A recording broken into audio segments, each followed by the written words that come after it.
In family lore, Jefferson and Patty were destined for each other. A pair of competing suitors once arrived at the forest, where they heard Patty and Jefferson playing and singing beautifully together. Looking at each other, the two callers were said to have recognized the inevitable and departed without announcing themselves.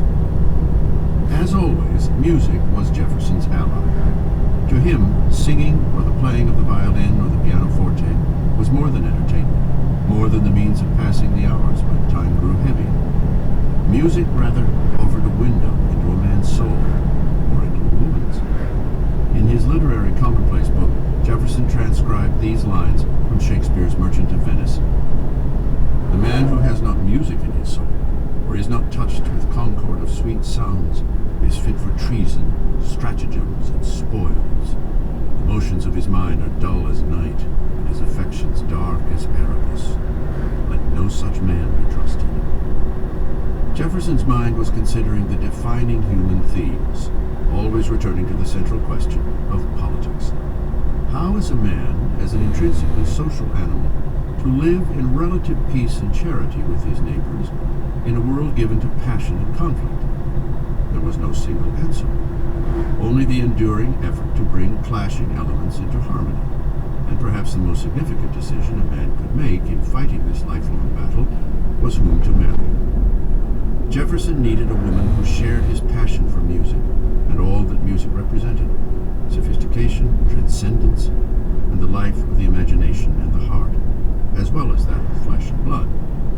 Patty Wales Skelton was such a woman.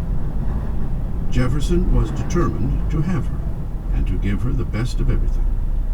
He was even briefly interested in his own aristocratic heritage in the Old World. "I have what I have been told were the family arms, but on what authority I know not," Jefferson wrote his English agent, Thomas Adams. "It is possible there may be none.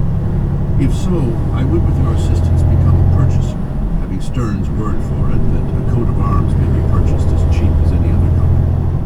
He usually affected an air of indifference about his mother's ancestry, and with the allusion to the novelist Lawrence Stern's dismissive remark about heraldry, managed to poke fun at his own request, even as he was making it. Yet the inquiry was a sign of curiosity, if nothing else.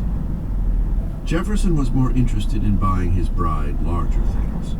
He ordered a clavichord from Hamburg, he said, because they are better made there and much cheaper, but soon fell in love with a pianoforte that he had to have. He was, he told his British agent, charmed by the pianoforte, and he cancelled the clavichord request. The pianoforte was the thing, and he wanted it right away. "Let the case be of fine mahogany, solid, not veneered. The compass from double G to F in alt, and plenty of spare strings, and the workmanship of the whole very handsome and worthy of the acceptance of the lady for whom I intended."